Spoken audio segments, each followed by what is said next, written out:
Bienvenidos, queridos hermanos y hermanas, en nuestro departamento de Escuela Sabática en la Conferencia General. Junto con nosotros está nuestra querida hermana Raquel Orce, de Departamento de Familia y también Ministerio Social. Qué bueno. Nos gustaría estudiar esta lección tan importante que es el Maestro Divino. Y vamos a aprender de la pedagogía del cielo, la pedagogía divina. Con ayuda del Señor nos gustaría empezar con una oración en silencio.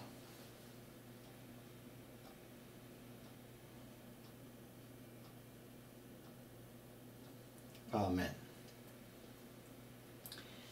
Bueno, la lección tiene varias partes y las partes están divididas en acuerdo con los subtítulos. En el principio tenemos el subtítulo que está relacionado con la enseñanza que Jesús recibió como niño.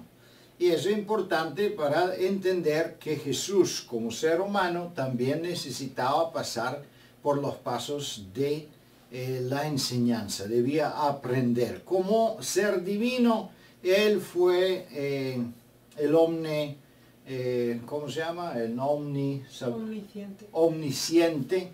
Pero como ser humano, Él no debía tener ninguna conexión que nosotros no podemos tener. Por lo tanto, Él debía pasar por el mismo camino como nosotros, como todos seres humanos. Entonces vamos a ver cómo aprendí Jesús. La primera parte. La segunda parte está relacionada con los métodos de enseñanza y la forma de enseñanza que Jesús usó en su ministerio. Eso es muy importante para todos nosotros, porque todos nosotros queremos también enseñar y conectar si es posible, más gente con el mensaje del Evangelio eterno. También tenemos un otro subtítulo que está refiriéndose del Rabí Jesús, que es prácticamente relacionado con la humildad de Jesús y con la forma de presentar Él su mismo como maestro. Y la última parte tiene que ver con la gente que lo estaban escuchando, qué fueron sus estudiantes, de qué forma prácticamente ellos aceptaban o rechazaban el mensaje. Entonces, esas cuatro áreas de estudio tenemos hoy. El tema de la lección es muy extensa, muy buena, y es muy probable que nos vamos a pasar de tiempo. Por eso es importante tener una buena disciplina en buen orden para que podamos alcanzar hasta las últimas preguntas y aprovechar toda la lección. Ahora nos gustaría empezar con nuestro estudio, y aquí tenemos la introducción, un testimonio y consejos para los maestros, padres y alumnos, página 246. Y nos gustaría invitar a nuestra querida hermana Raquel para que ella nos introduce en la lección. Cristo fue el mayor maestro que el mundo conoció jamás. Vino a esta tierra para difundir los brillantes rayos de la verdad, a fin de que los hombres pudiesen adquirir idoneidad para el cielo. Para esto he venido al mundo, declaró, para dar testimonio a la verdad. Juan 18:37. Vino para revelar el carácter del Padre, a fin de que los hombres pudiesen ser inducidos a adorarle en espíritu y en verdad. De acuerdo a esta nota, tenemos los lineamientos a seguir a lo largo de la lección. Por lo tanto, todos aquellos que van a dirigir este tema el sábado, es importante que ya desde el inicio de la lección introduzcan claramente los elementos que vamos a enfatizar en forma especial, con el fin de que la información básica y fundamental quede retenida en las mentes y en los corazones de todos los estudiantes de la escuela sabática. Uno, que el Señor Jesús es un maestro. Eso quiere decir, es aquel que enseña, pero no solamente es un maestro teórico, sino que es un maestro práctico. Él mismo practicaba en su propia vida lo mismo que anunciaba, lo cual lo hace el maestro perfecto. Una relación perfecta entre la declaración verbal y la vida actuante. Y esto es algo que debe ser constante en cada uno de nosotros si seguimos el modelo del maestro y somos sus alumnos.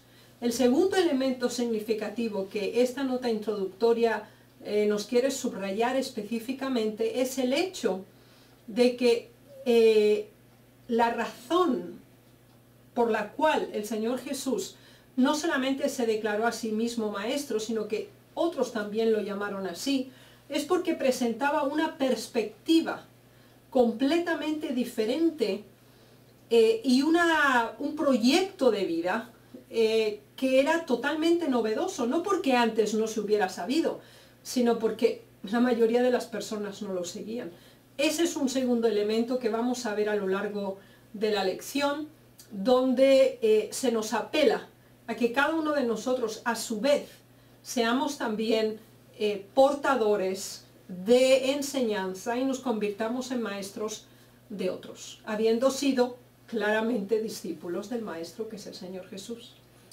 Muy interesante, muchas gracias Raquel. Vamos con ayuda del Señor ahora en la primera pregunta. ¿De qué recibió Jesús el Maestro Divino su educación? Y aquí tenemos en Lucas 2, 51 y 52 un informe de la educación de Jesús. Y encontramos que así como Juan de Bautista, él también recibió su educación de parte de su madre.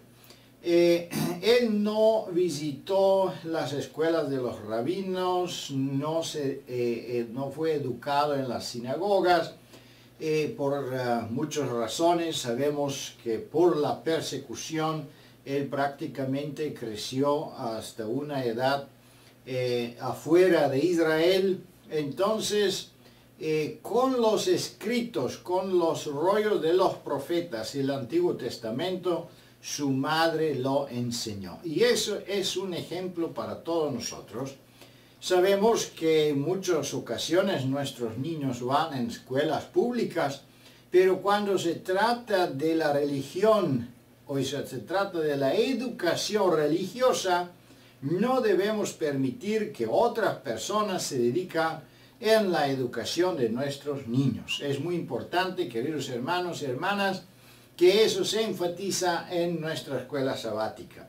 También la escuela sabática, que es un instrumento divino muy importante en la iglesia, dirige a los niños hasta temas espirituales, pero esto no es suficiente para una educación profunda a nuestros niños. Ellos no se pueden educar solo en la iglesia. Madre y padre deben tomar en cuenta su responsabilidad y cada día deben tener un tiempo juntos con sus niños estudiando la palabra de Dios, una adoración matutina y vespertina. ¿Algunos comentarios adicionales, Raquel? Sí, me gustaría que tomáramos distintas perspectivas de esta misma declaración. En Lucas 2, 51 y 52 se nos menciona un evento especialmente importante en la vida de Jesús. Y fue en la ocasión en que él visitó Jerusalén por primera vez. Cuando Jesús cumplió 12 años, es el informe bíblico que tenemos por primera vez que él asistió a una de las fiestas anuales que se celebraban. Esta de hecho era la que inauguraba el año religioso judío. Los 12 años era una edad muy importante para todo judío, especialmente por ser un varón. Se consideraba que pasaba ahora de la niñez a un nivel superior de existencia. Pero es interesante que sus padres no esperaron hasta que él fuera declarado no más niño, a los 12 años, sino que cuando él fue al templo y él observó, nos lo comenta el deseo de todas las gentes, todo el ritual de la Pascua, el sacrificio del Cordero, él asimiló en ese momento que él era ese Cordero, que para esa función específica él había venido. Pero obviamente él ya tenía toda la información previa. Su bagaje había sido bien ordenado y almacenado adecuadamente por su madre, que fue la que le enseñó sus primeras lecciones, juntamente, como nos dice la nota también, en la naturaleza y por parte de su Padre Divino. Así que en este sentido tenemos algo muy interesante. Jesús se convirtió en maestro, pero antes había sido discípulo. Y este es algo importante que tenemos que tener en cuenta. Para que nosotros tengamos algo que enseñar, primero tenemos que haber aprendido. Y esta primera pregunta nos enfatiza, uno, para enseñar no es imprescindible alcanzar una edad que toda la sociedad puede considerar una persona eficiente o capaz. Porque sabemos que en ese momento, cuando Jesús tenía 12 años y se quedó en el templo, él hizo tales preguntas a los escribas, a los doctores de la ley, que ellos estaban atónitos. Querían capturar a este joven para que se quedara estudiando con ellos. ¿Cómo podía ser que alguien con 12 años tuviera una mente tan inquisitiva y una capacidad de reflexión tan profunda? Bien, el secreto era que Dios mismo lo había enseñado, que su madre le había leído la palabra de Dios en sus rodillas, y él había crecido rodeado del ambiente que le enseñó obediencia, fidelidad y espiritualidad. Así que, punto 1, para ser maestro primero hay que ser alumno. 2, debemos centrar como máximo objetivo de conocimiento la palabra de Dios. Y de esa manera introducirnos nosotros mismos y a nuestros hijos en el crecimiento espiritual y en la madurez del conocimiento de la palabra. Muy interesante, muchas gracias. Prácticamente también debemos entender que la educación de los niños empieza no una edad elevada, cuando ellos empiezan a ir a la escuela, pero hasta el tiempo del embarazo, los niños empiezan a aprender. Ellos aprenden la voz de los padres, la forma como ellos se comportan. Entonces se puede transmitir mucha educación de una edad muy temprana a los niños. En ese caso vemos que la madre de Jesús sí hizo ese trabajo y que Jesús obtuvo un conocimiento increíble en este sentido. Y ahora, con la ayuda del Señor, vamos a la segunda pregunta y que están relacionadas con sus enseñanzas, bajo el subtítulo de sus enseñanzas. ¿A qué libro se refirió Jesús como auténtico y con autoridad? Es una falta ortográfica, perdón. Que usaba a menudo en su enseñanza. Bueno, hay que transferirnos también el tiempo en que Jesús estaba enseñando, los libros con quien el pueblo de Dios disponía en este tiempo. Pero es muy interesante los libros principales que fueron usados en la enseñanza de Jesucristo, porque esos mismos libros deben ser nuestra enseñanza o fundamento de nuestra enseñanza también. Pero ¿cómo entendemos qué es la respuesta de esta pregunta, Raquel? Bien, la primera nos dice a qué libro se refirió Jesús como auténtico y con autoridad. Bien, pensemos que en el tiempo de Jesús solo existía el Antiguo Testamento. De acuerdo a Lucas 24, versículo 44, se nos dice por Jesús mismo que tres grandes secciones conformaban el Antiguo Testamento, es decir, la ley, los profetas y los salmos. Así que el Señor Jesús hizo mención específica a lo que conocemos hoy como el Antiguo Testamento, y concretamente en esta cita tiene un énfasis especial los 5 primeros libros de Moisés, que sería lo que conformaba la Torá o la ley. Ahora, así que es el Antiguo Testamento como tal, porque incluía los libros de Moisés, los profetas o los libros históricos también, y los salmos o la sección poética del Antiguo Testamento. Bien, si esa era la estructura como tal, el Señor Jesús no solamente comunicaba información para darla a conocer, sino que su propósito era que al comunicar fuera comprendido, asimilado, aceptado y practicado. Ese es el propósito de un maestro. Entonces el Señor Jesús usó diferentes métodos. Aquí se nos menciona, por ejemplo, las parábolas. Y se nos dice claramente que en muchas ocasiones solo enseñaba por parábolas. ¿Por qué razón? Para hacer más atractiva, más fácilmente fijable en la mente.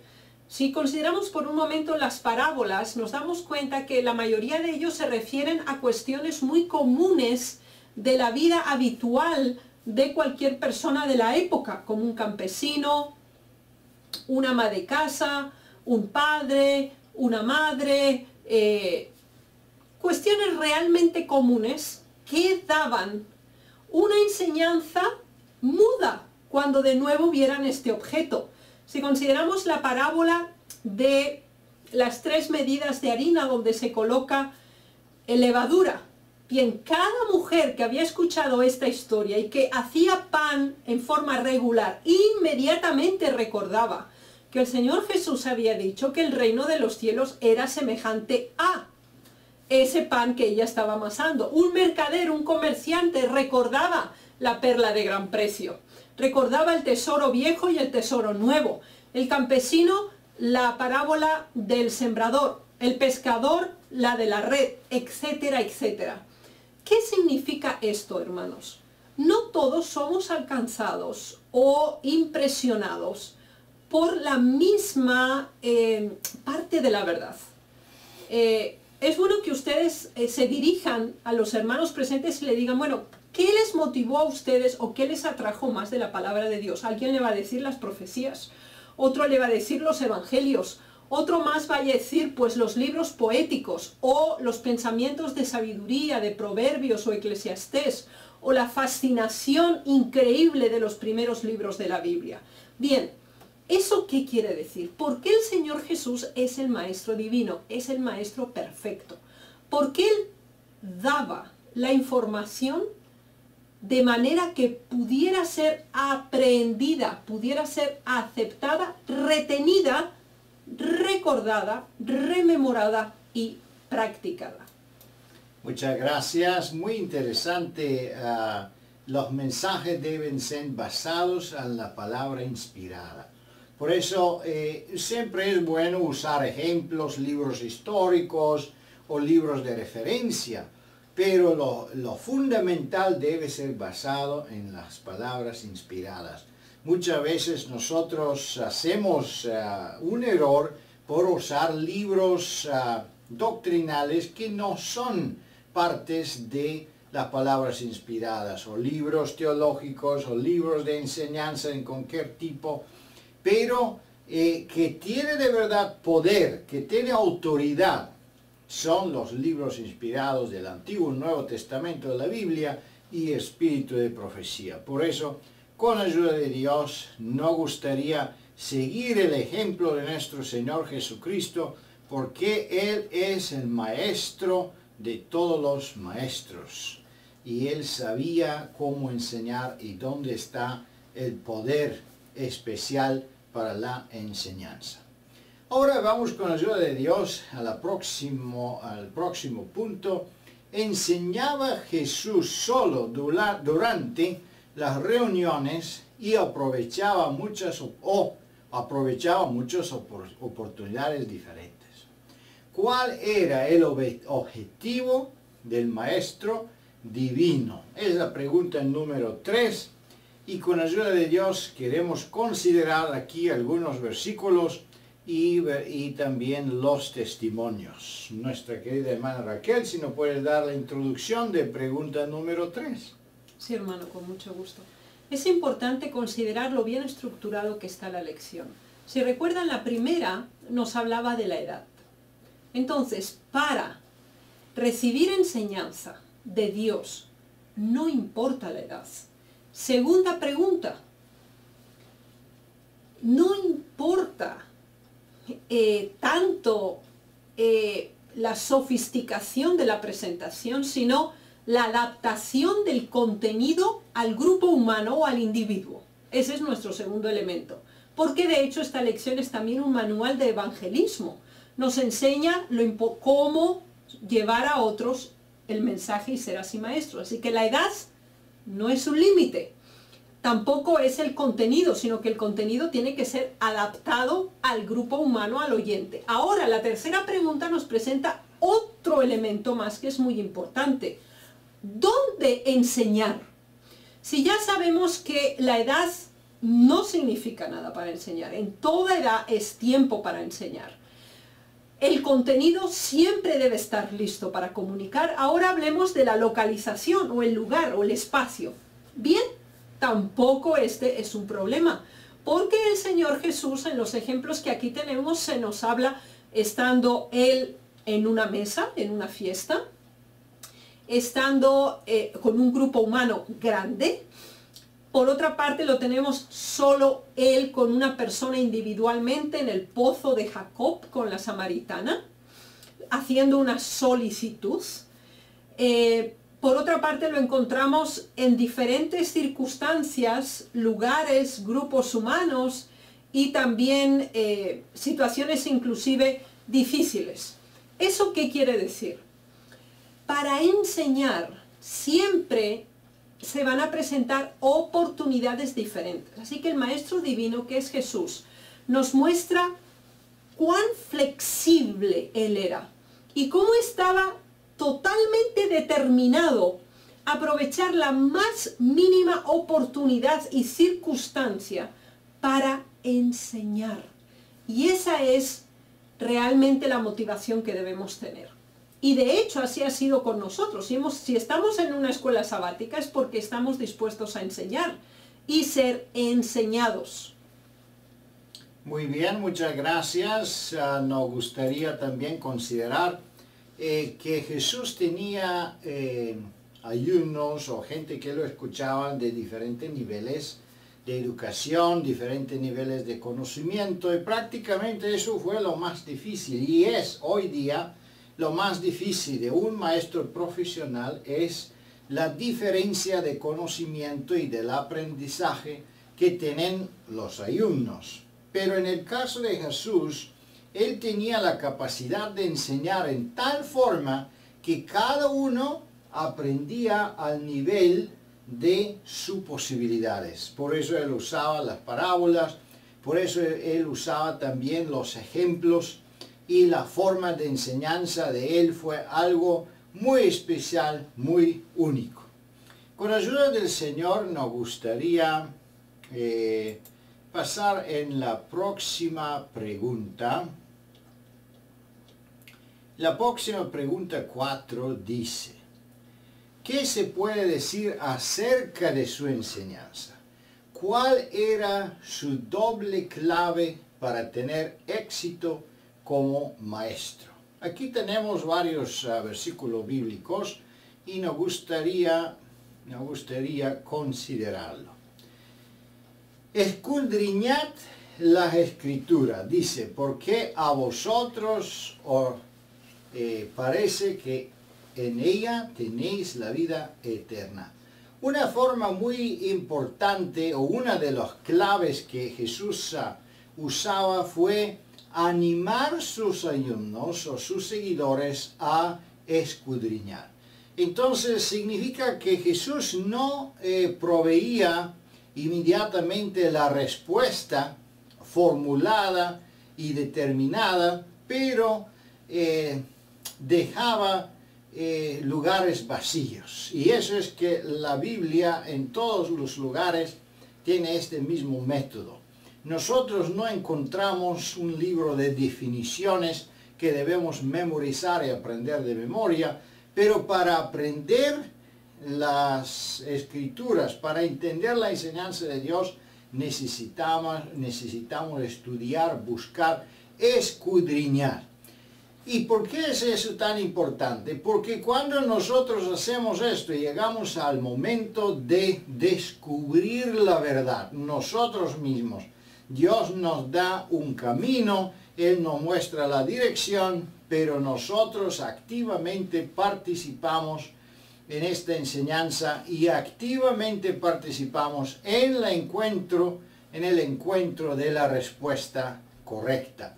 Y eso tiene mucho más resultados que una forma de enseñanza que es netamente retórica, una enseñanza teórica. Pero no solo eso, en el otro versículo bíblico aquí dice, ¿por qué ejemplo os he dado? Entonces el otro clave que Jesús usaba fue demostrar sus enseñanzas, demostrarle de verdad, demostrarle en su vida. Él no se separaba de sus alumnos de una forma aislada, pero él vivía con ellos. Entonces él no enseñaba solo una forma como es la geografía, como es la historia, como es la matemática, como es la literatura. No, él enseñaba la vida como tal, todo que está en la vida, cómo comportarse, cómo responder, cómo comer, cómo respirar, cómo pensar, todo eso en una forma homogénea, una forma de enseñanza total, una forma de sabiduría, es que él transmitía principios moral que él transmitía en su enseñanza. Vamos a ver aquí también algo del testimonio. Su enseñanza abarcaba las cosas del tiempo y la eternidad. Las cosas visibles de su relación con las invisibles.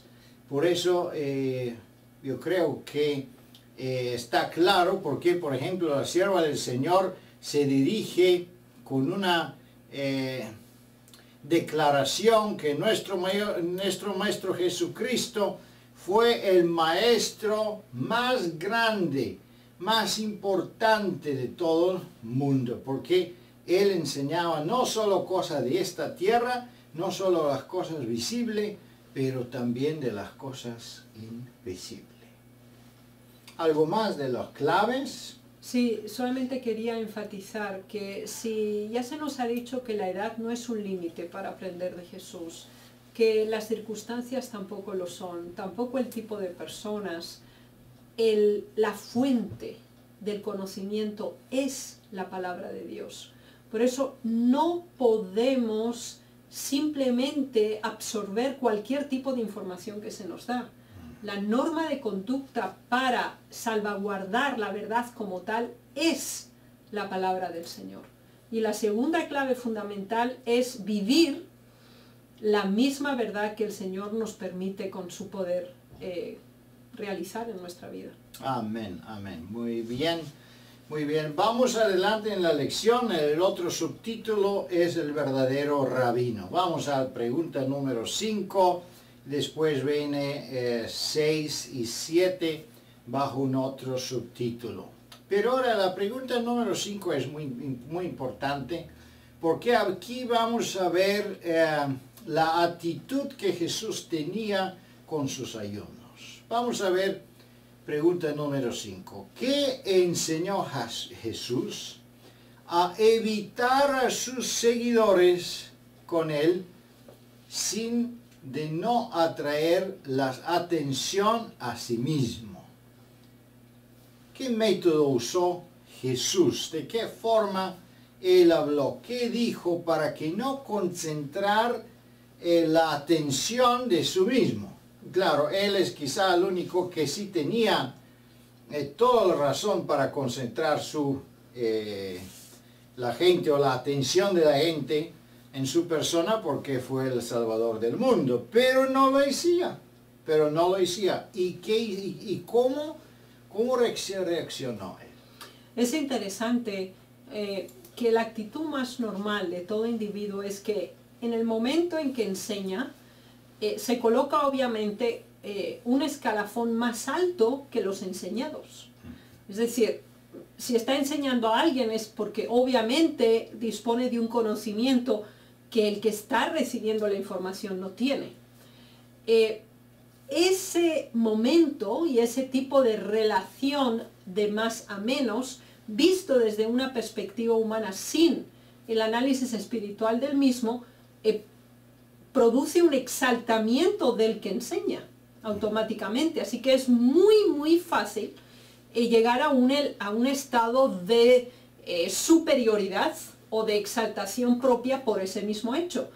Si además se produce un reconocimiento por parte de otros, expresando pues admiración, halago, reconocimiento por lo que se hace. Bien, el Señor aquí nos da un secreto. Si nosotros entendemos que la fuente del conocimiento no es propia de nosotros, sino que nos viene dada, es decir, proviene de Dios, es transferida por medio de su Santo Espíritu, se encuentra concentrada en la palabra de Dios. Nosotros somos únicamente emisarios o comunicadores de esa verdad. Bien, debemos rechazar cualquier tipo de elogio. No debemos centrarnos en el individuo que comunica la verdad, sino en la verdad como tal. Si cualquier maestro asume ese atributo como que él es poseedor de la verdad y fuente misma de la verdad, estamos orientando en forma equivocada a los oyentes. Por esa razón, la honra y la gloria de toda comunicación de la verdad tiene que ser dada a Dios, pues Él es el originador de la sabiduría. Y si nosotros tenemos algún conocimiento, es simplemente resultado de su gracia y de su maravilloso amor hacia nosotros. Amén, amén.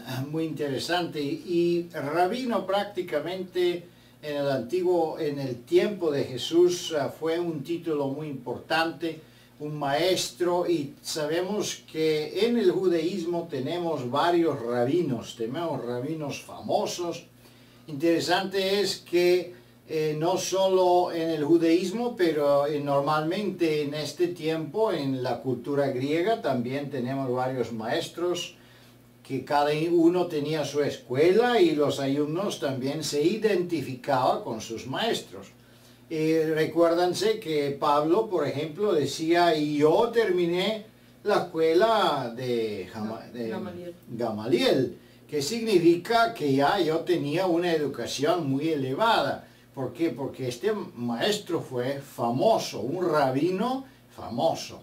Y por eso Jesús hace referencia de este asunto. Y él aconseja que no nos llamamos rabí, que no usamos los títulos para elevarnos sobre la multitud, sobre nuestros seguidores. Vamos a ver aquí, me gustaría que nosotros aprendamos algo de este testimonio. Antes, todas sus obras hacen para ser mirados de los hombres. ¿Por qué? Ensanchan sus filacterías y extienden los flecos de sus mantos, y aman los primeros asientos en las cenas, y las primeras sillas en las sinagogas, y las salutaciones en las plazas, y ser llamados de los hombres rabí, rabí, Mas vosotros no queráis ser llamados rabí, porque uno es vuestro Maestro, el Cristo. También reprendió la vanidad manifestada al codiciar el título de rabino o maestro. Declaró que este título no pertenecía a los hombres sino a Cristo. Los sacerdotes, escribas, gobernantes y administradores de la ley eran todos hermanos, hijos de un mismo Padre. Jesús enseñó enfáticamente a la gente que no debía dar a ningún hombre un título de honor que indicase su dominio de la conciencia y la fe. Muy importante, muchas gracias. Yo creo que todos podemos aprender de eso. A veces nosotros también poseemos títulos, doctores, pastores, licenciados. Entonces debemos entender que esos títulos quizá tienen un valor adelante del mundo, pero delante de Dios no tienen ningún valor. Adelante de Dios somos todos hermanos iguales, no importa del oficio que nosotros tenemos, ni no es importante la educación que nosotros tenemos. Todo tenemos la igualdad adelante de Dios, y eso es que quería también demostrar nuestro Señor Jesús. Él no recibía la honra a sí mismo, pero siempre mostraba al Padre. Yo no hablo de mí, pero todo que yo hablo es del Padre. Si usted ve en mí, ve el Padre. Entonces yo por eso oro, dice, para que saben que tú me escuches. Entonces todo el esfuerzo que Jesús hacía es a representar el Padre delante del pueblo y no aceptar una adoración o una elevación de esta forma. En este sentido, él demostró un ejemplo muy importante para todos nosotros. Vamos a ver ahora pregunta número 6. Los oyentes de Jesús. La pregunta número 6 dice: ¿qué se encontraba a menudo entre la audiencia de Jesús? ¿Cómo relacionaban a menudo los oyentes? ¿Qué se encontraba a menudo? ¿Qué podemos decir como una respuesta a esta pregunta?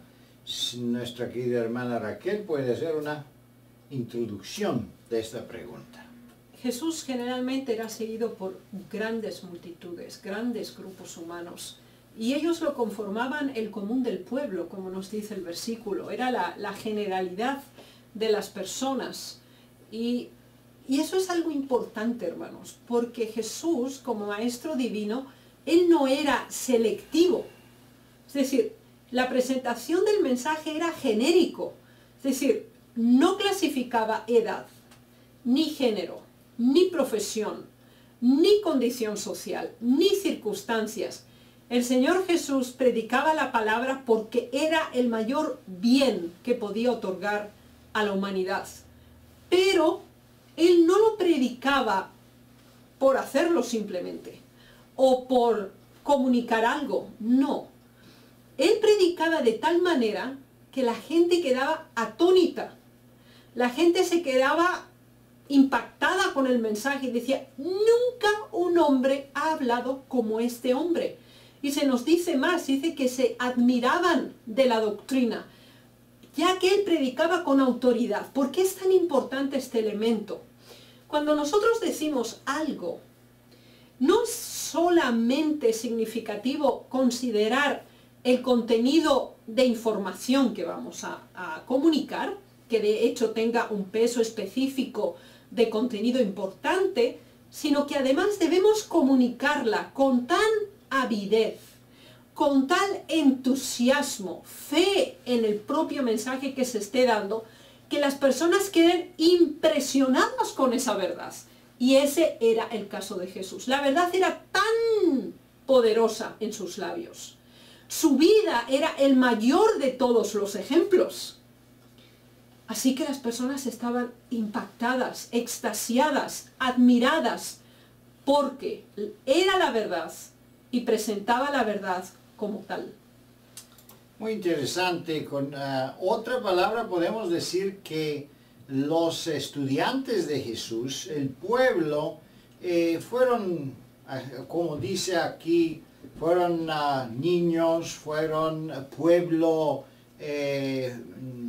¿cómo se llama? Común, pueblo común. Y yo me gustaría clasificar esta gente, gente que estaba disponible de aprender, que tenían el interés de aprender, porque en lo mismo tiempo tenemos otra clase de gente que fueron los rabinos, y ellos no querían aprender, y eso vamos a ver en la próxima pregunta. Ellos prácticamente estaban con Jesús, lo seguían, pero no porque querían aprender, pero querían buscar alguna falta en su enseñanza. Entonces ellos, claro, no aprendieron nada. Por eso, cuando se habla de los seguidores, de ellos que están recibiendo la enseñanza y los beneficios de la enseñanza, son solo la gente que están disponible de aprender. Y eso es muy importante con nuestra actitud. Debemos siempre tener una actitud abierta, una actitud abierta de aprender, con deseo de aprender, porque si cerramos nuestra mente y nuestro corazón, entonces lamentablemente también se cierra la posibilidad de aprender más de la palabra de Dios y de la voluntad de Dios que Él quiere revelar a cada uno de nosotros. Y ahora viene la última pregunta, que es prácticamente la parte negativa de los seguidores de Cristo. ¿A quién las personas se admiraban de la enseñanza de Jesús? ¿Cómo reaccionaban algunos y por qué? Bueno, todo el mundo se admiraba de la enseñanza. También los enemigos de él se admiraban.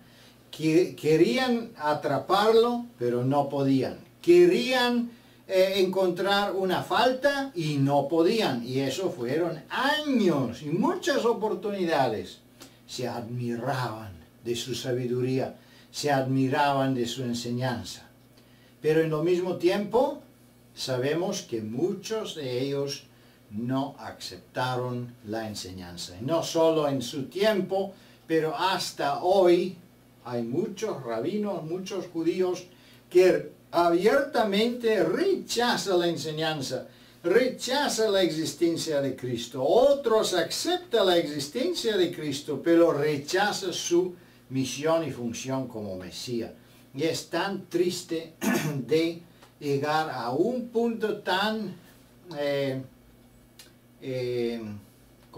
lamentable, podemos decir, a rechazar el Mesías, a rechazar nuestro Salvador Jesucristo.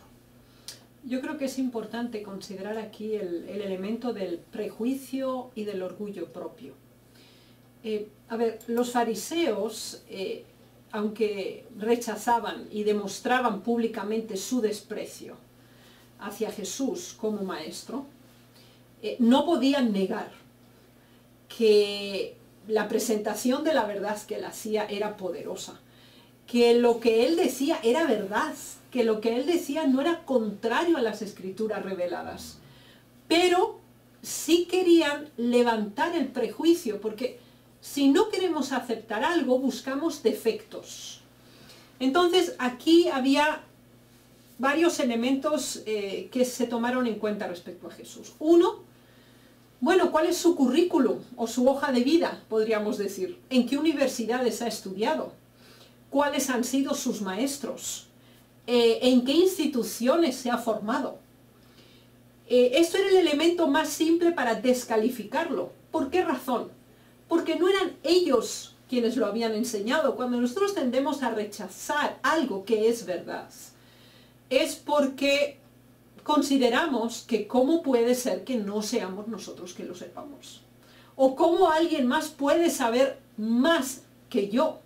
Así que el elemento orgullo está relacionado directamente con el prejuicio. Después también, aunque no lo tenemos aquí, se hizo referencia a su vida personal para desacreditarlo. Dice, nosotros no somos hijos de fornicación como tú.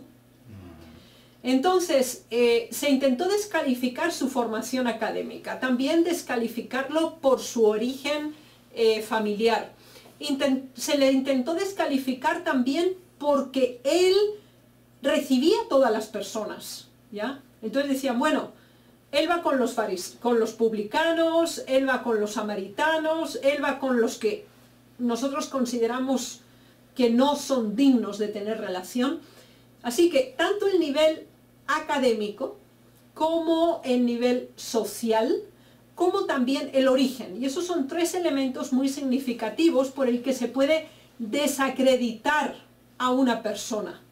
Sin embargo, Jesús no pudo ser desacreditado. Y el argumento que él presentó fue, lo que yo digo, no lo digo de mí mismo, sino que yo digo lo que el Padre me ha enseñado que diga. ¿Eso qué quiere decir? Él no daba el crédito a su propia declaración, sino que usaba la palabra de Dios como prueba constatable de lo que él estaba diciendo era cierto. Así que dice, escudriñen las Escrituras si no es así.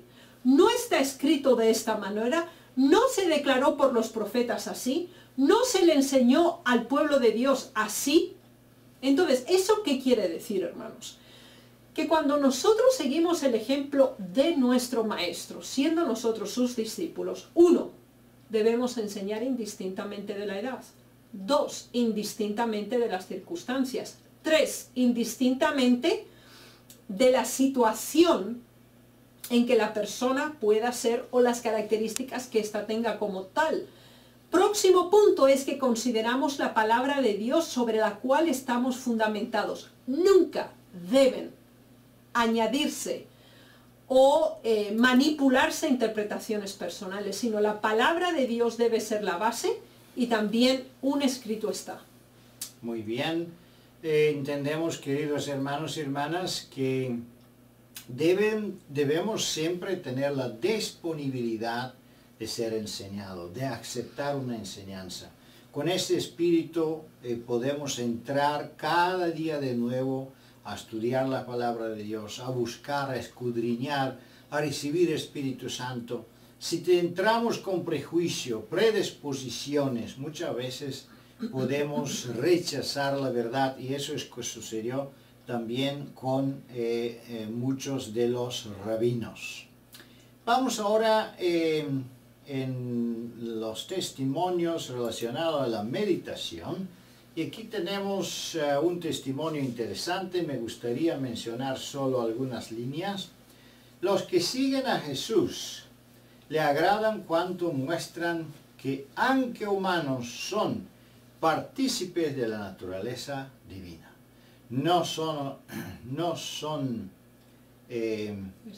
estatuas, sino hombres y mujeres vivientes. Sus corazones refrigerado por los rocíos de la gracia divina, se abre y extiende bajo la influencia del sol de justicia. Es importante que como profesores, como pastores, no hacemos una distancia del pueblo, no nos separamos del pueblo, porque Jesús no lo hizo. Si nosotros demostramos insuficiencia, si tenemos errores, si cometemos faltas, si cometemos errores en nuestra vida, eso es algo normal. Debemos seguir el procedimiento de confesar nuestras faltas, de pedir perdón, porque de esta forma nosotros no solo que no nos bajamos, pero nos elevamos en los ojos de nuestro Señor Jesucristo. Él demostró una perfección en un ser humano, pero en lo mismo tiempo Él demostró que Él vivía en una naturaleza humana. Y nosotros debemos vivir dentro de nuestros hermanos, dentro del pueblo. Nos gustaría considerar también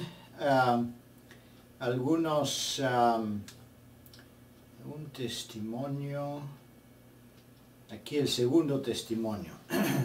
Los cristianos que son los gemes de Cristo, compradas a un precio infinito, deben resplandecer brillantemente para Él, reflejando la luz de su hermosura. Que Dios nos bendiga, queridos hermanos y hermanas, porque tenemos este privilegio tan hermoso, este privilegio de ser parte de la naturaleza divina. Podemos ser maestros, podemos ser parte de este proceso de enseñanza.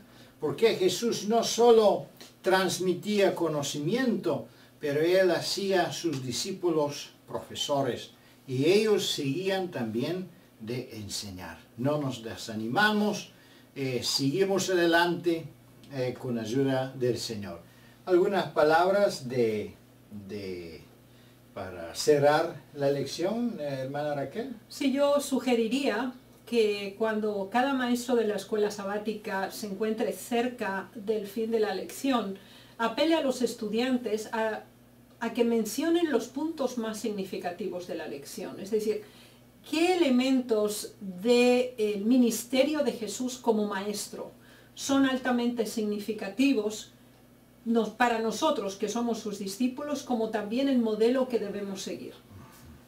¿Y qué son los puntos que tú recomiendas? O sea, un elemento fundamental es, en el proceso de enseñanza siempre debe tomarse en cuenta los distintos grupos de edad que tenemos ante nosotros. No podemos dejar al lado a los niños, sino debemos cubrir todo el espectro de las edades de un ser humano. Eso nos dice la primera pregunta. Sí. El segundo elemento que hay que tomar en consideración cuando enseñamos es el tipo de personas que tenemos delante de nosotros.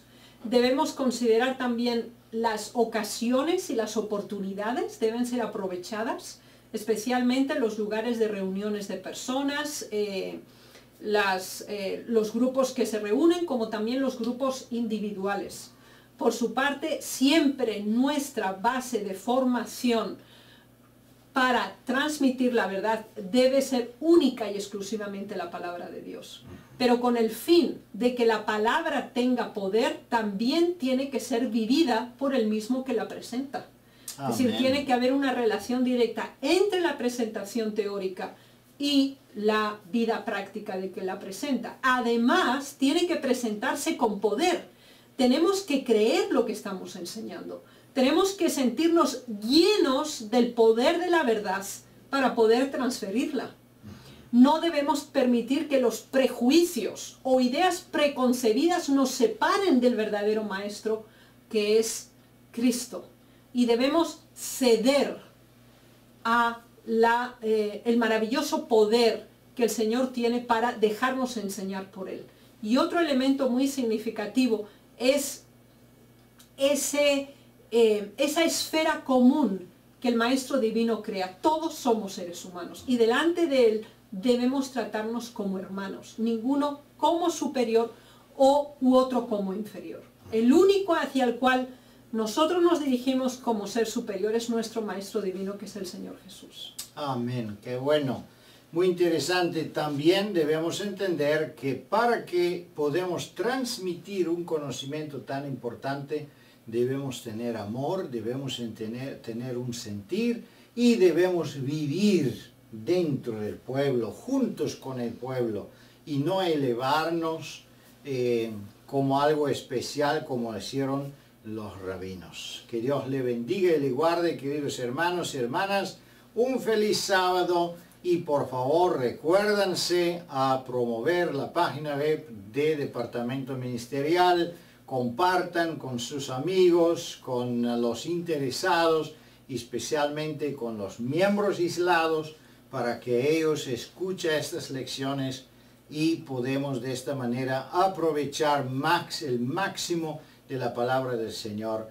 Que Dios le bendiga y le guarde. Amén. Amén.